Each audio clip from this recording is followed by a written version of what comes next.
Dark Rituals of Koh Kaeo by Donald Pleasence, read by Ian Cyrus Twist. As the small jet began its descent, Jake Anderson peered intently out the window, eager for his first glimpse of Koh Kaeo Island in over 3 months. He had poured so much of himself into transforming this remote tropical retreat into an exclusive luxury resort, and the grand opening was now just weeks away. "There it is, sir," said the pilot, pointing to a hazy green blur emerging from the ocean below. Jake leaned forward eagerly, straining to pick out details through the plexiglass. Slowly the blob resolved into the distinctive shape of the island, its dense palm forests tumbling down sandy beaches in every direction as far as the eye could see. It was stunning, exactly as he had envisioned it. The plane touched down smoothly on the short airstrip. Jake collected his things and descended the metal staircase, breathing in the humid sea air. His project manager, Steve, was waiting below, clipboard in hand as usual. But today his greeting was somber.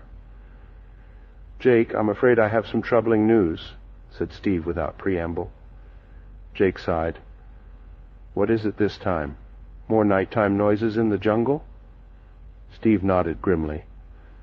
"A few of the landscaping crew heard strange cries and clanking chains after midnight a few nights ago while working late. And the stonemason just quit. Said she'd seen ghostly forms darting between the trees." "Any actual harm done?" Jake questioned. When Steve admitted no, he pressed, "Then we push forward as planned. I understand the history makes people jumpy, but unfounded rumors will only cause delays now. As long as safety isn't at risk, I'd rather not exacerbate unnecessary fears." Steve still seemed uneasy, but didn't argue. "If you say so, Jake. Just thought you should know the latest." "Thank you. I appreciate the update. Now give me the full tour. I want to see everything with my own eyes." Jake followed Steve to the waiting golf cart, pushing worries to the back of his mind for the time being. They sped along winding paths beneath a canopy of palm fronds, breezing past workers who paused to wave. Jake peered eagerly out at the tropical paradise unfolding before him. The cottages and villas hugging pristine white beaches were nearing completion. Further inland, the main lodge and amenities buildings were truly taking shape. It was better than even his ambitious visions. Pride and satisfaction swelled within him. After inspecting every inch of progress, Steve drove them to the site office for meetings and afternoon paperwork. Jake lost himself in project minutiae, gradually shedding the lingering tensions from their initial conversation. By evening, exhaustion and accomplishment had pushed all uncertainty from his mind. He decided a private beachside dinner was the perfect reward. The sunset-drenched sands were empty and serene as Jake laid out his meal. Gentle waves lapped soothingly at the shore, while tropical birds called quiet goodnights from the treetops. It was utterly calming and idyllic, precisely the atmosphere he hoped future guests would experience. He dug into his seafood pasta contentedly, eyes drifting absently over the placid waters. That's when he noticed it. Around the edge of his vision, pale silhouettes flickered under the palms some yards away. Jake froze mid-chew, staring hard through the deepening dusk. Slowly the figures resolved into humanoid shapes, glowing, featureless, drifting perhaps a foot above the sand. He pinched himself, thinking surely this wasn't real. But the apparitions floated closer, and 2 milky orbs materialized where faces should be.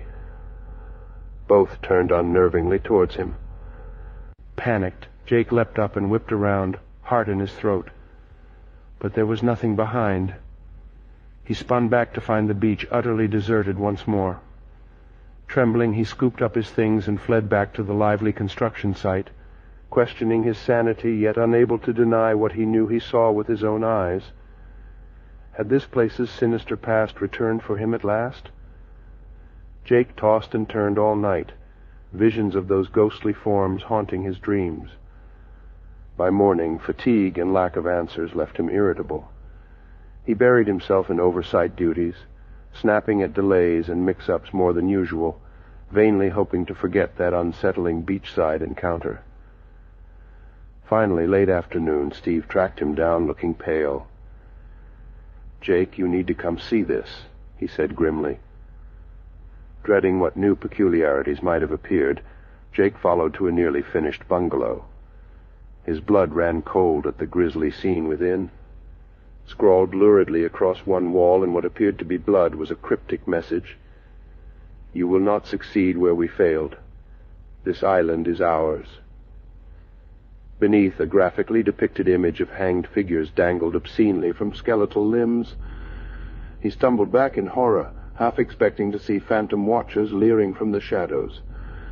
Whatever was occurring here had grown disturbingly, frighteningly real. Jake stood frozen in shocked revulsion, eyes locked on the grisly message slowly fading into the gloom of dusk. 1,000 thoughts raced through his mind. What did this mean? Who or what was responsible for such a depraved act? Beside him, Steve shuddered. "What are we dealing with here, Jake? Ghosts? Something worse?" Jake had no answer, still reeling in disturbed silence. At that moment, a commotion erupted outside, angry shouts and cries of alarm. Exchanging grim glances, the men hurried from the tainted bungalow toward the source of the pandemonium.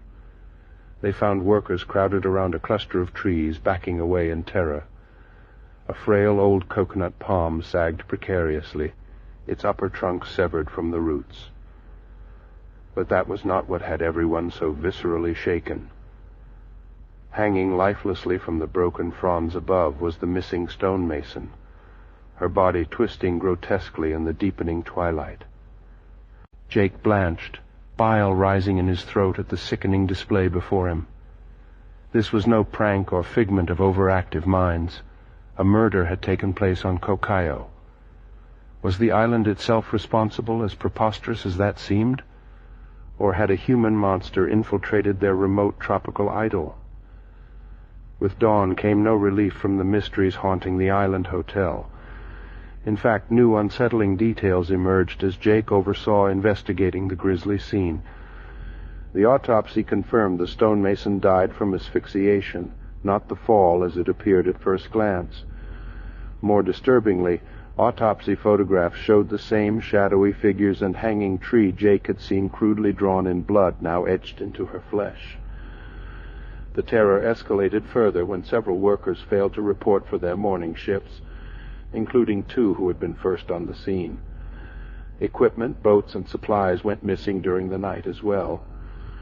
It seemed whoever or whatever was responsible was systematically eliminating threats piece by piece under cover of darkness. Knowing time was not a luxury, Jake held an emergency staff meeting. "It's clear a cunning and malevolent force is at work here. For your own safety, everyone is to work only during daylight with a partner and check in hourly. No one goes anywhere alone after sunset.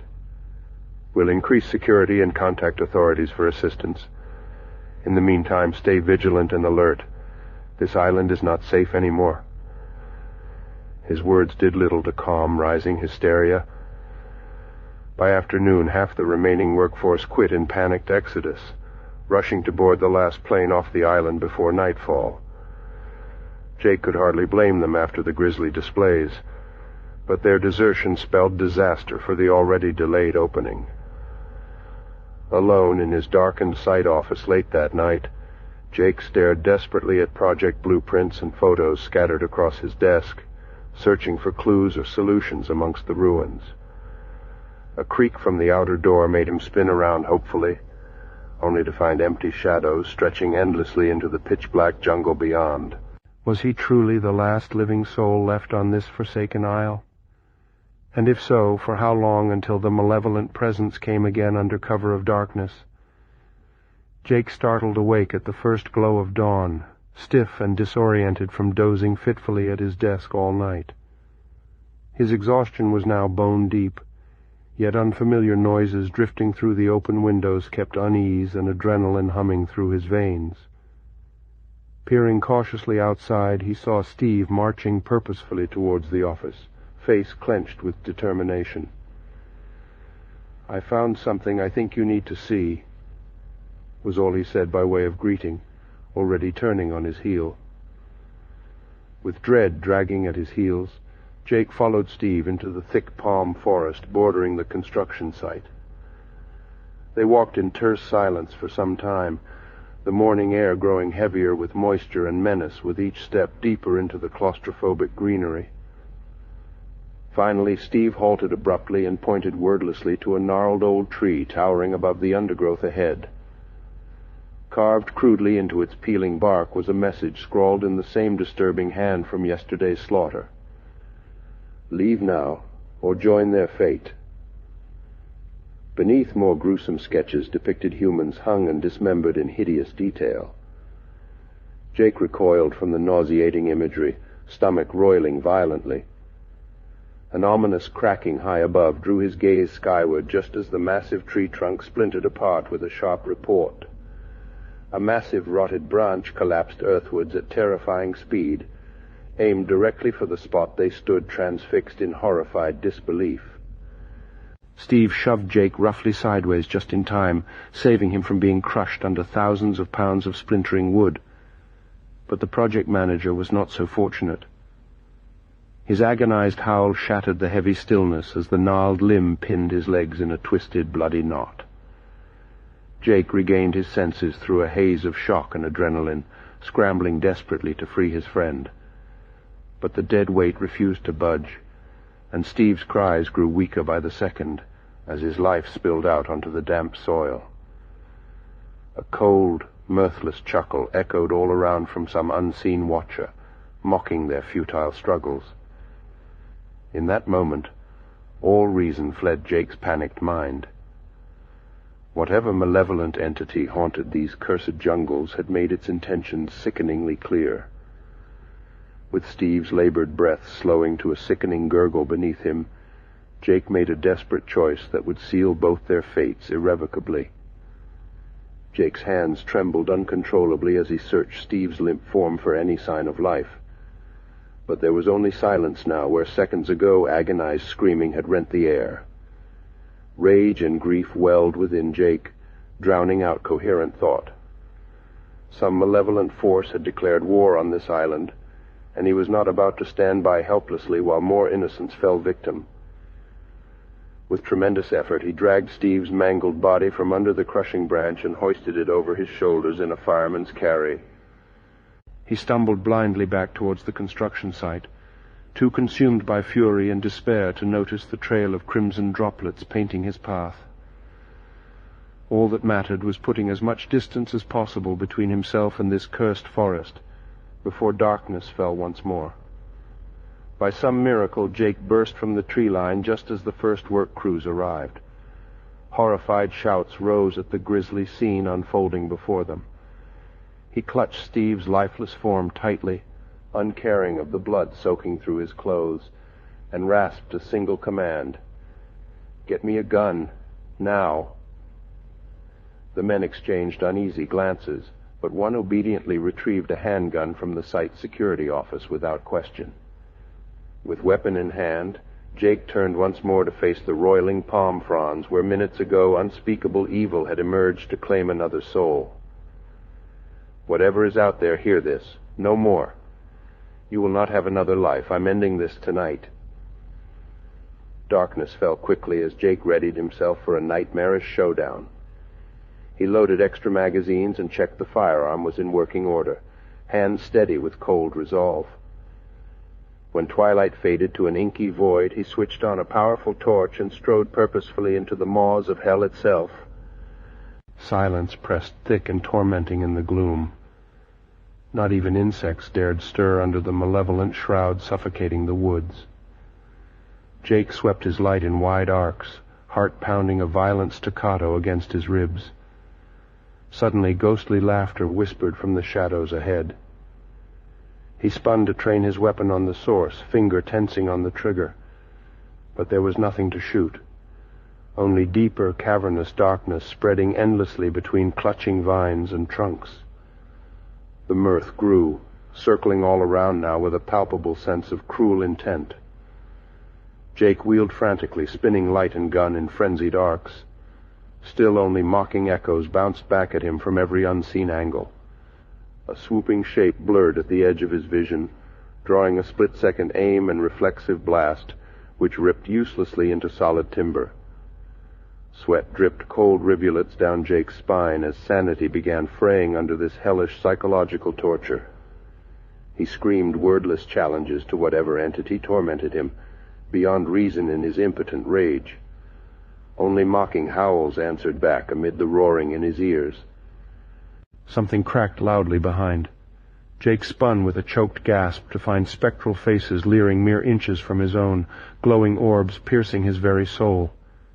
His final rattled scream was lost to the merciless night, for the island had reclaimed its latest sacrifice. When Jake regained consciousness, darkness still gripped the island in a suffocating vice. His head pounded violently from where it had struck the ground in his scramble to escape those ghastly apparitions. For a moment he lay dazed, flashes of the nightmare encounter replaying in his mind's eye. Then adrenaline surged as murky memories crystallized once more. He whipped his torch around frantically, blinking away spots to scan for any danger lurking in the inky void. The beam revealed only twisted silhouettes of jungle and shadow stretching endlessly into the void. No ghostly beings manifested this time to herald his impending demise.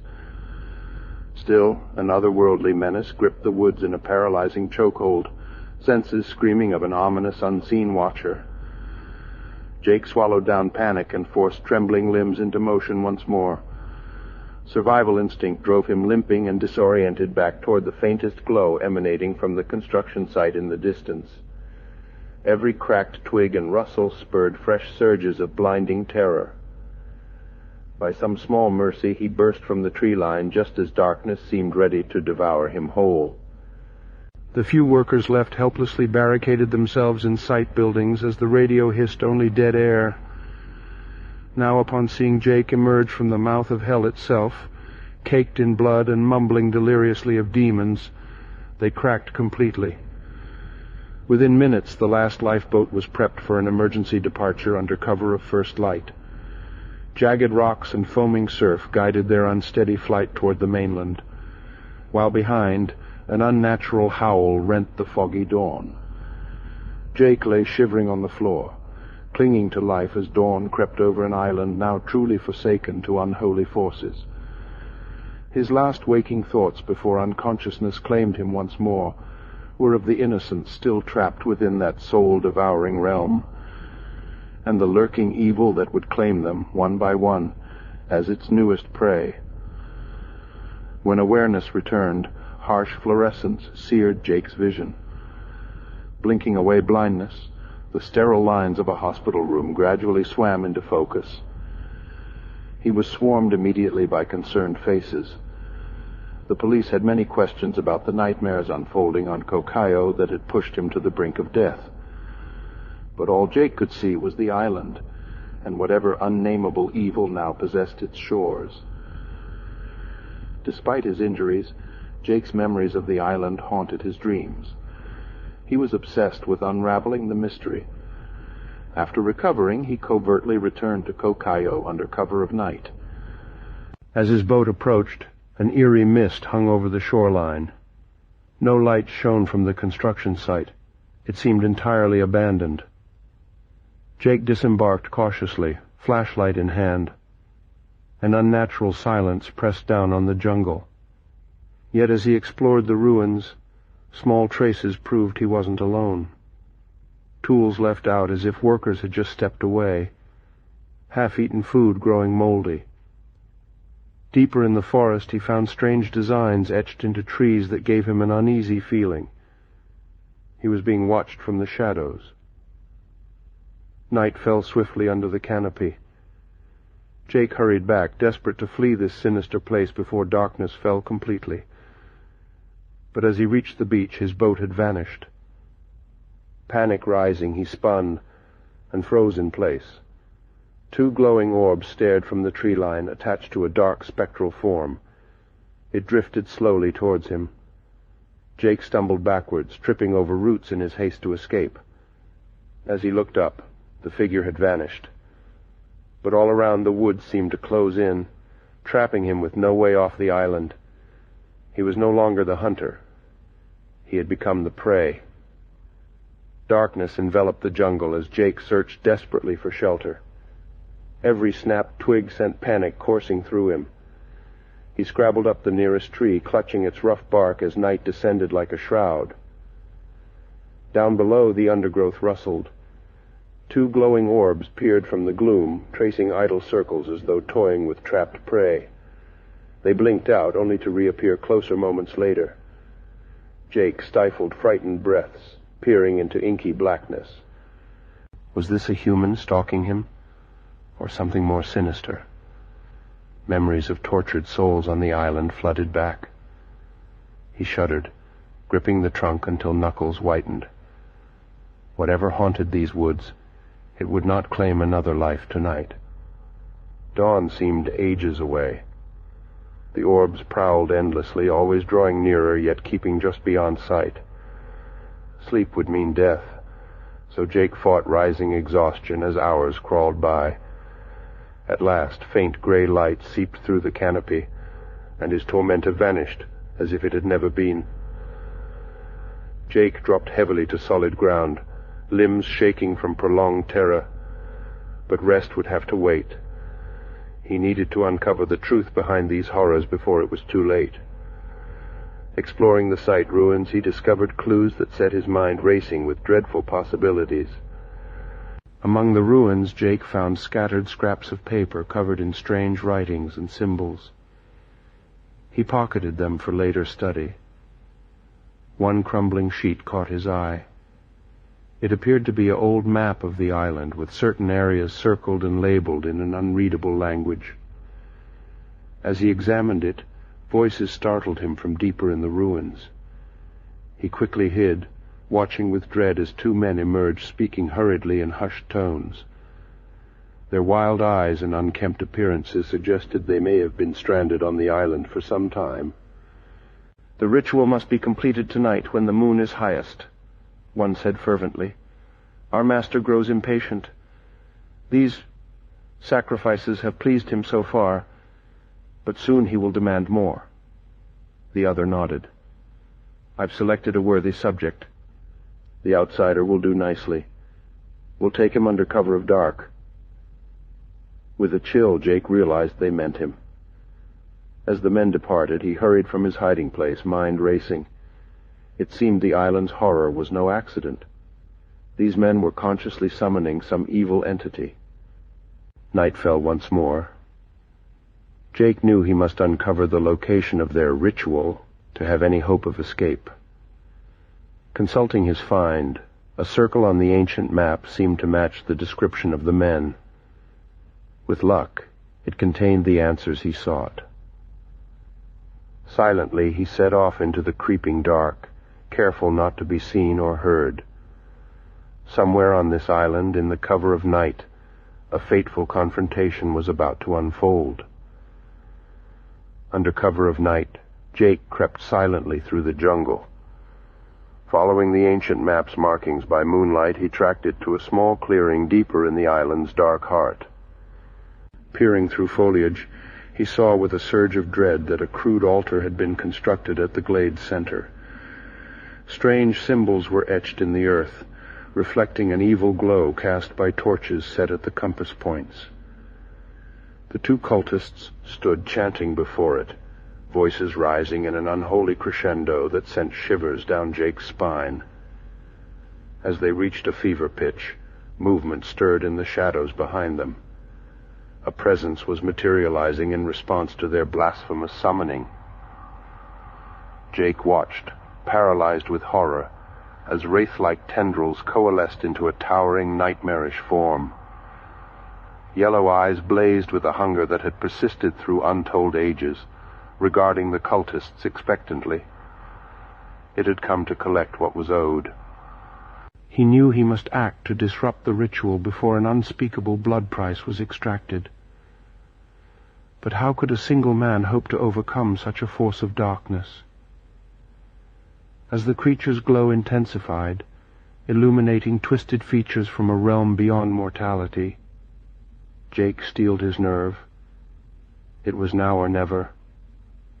Adrenaline surging, Jake burst from cover with a feral yell. Startled, the cultists turned from their eldritch summoning. In that split-second distraction, Jake grabbed a flaming brand and lunged at the altar, setting the unholy symbols ablaze. An enraged howl split the night as the fire disrupted the creature's tether to this world. Wispy form dissipating, it raged at its prey denied. The lead cultist charged Jake with a maddened shriek, blade flashing in the firelight. They grappled as the conflagration took hold upon the glade. Jake wrestled the weapon free and plunged it deep, feeling flesh resist, then yield. Dropping the gore-slicked knife, he turned to the remaining acolyte, bearing down with death in its eyes. Unbridled instinct took over as Jake met the attack, breaking the man's grip and twisting fiercely. A wet snap ended its struggles. Heart-pounding, Jake stood alone amid the cleansing flames as the creature's otherworldly wails faded into the night. Come daylight, only ashes would remain to show this blight upon the land had finally been burned away. Police found Jake on the beach, mentally and physically spent, but able to guide them to the true roots of Koh Kaeo's evil. Years passed in recovery, though shadows of the encounter would always lurk in quiet corners of his mind, its cult forever deprived of their unholy conduit.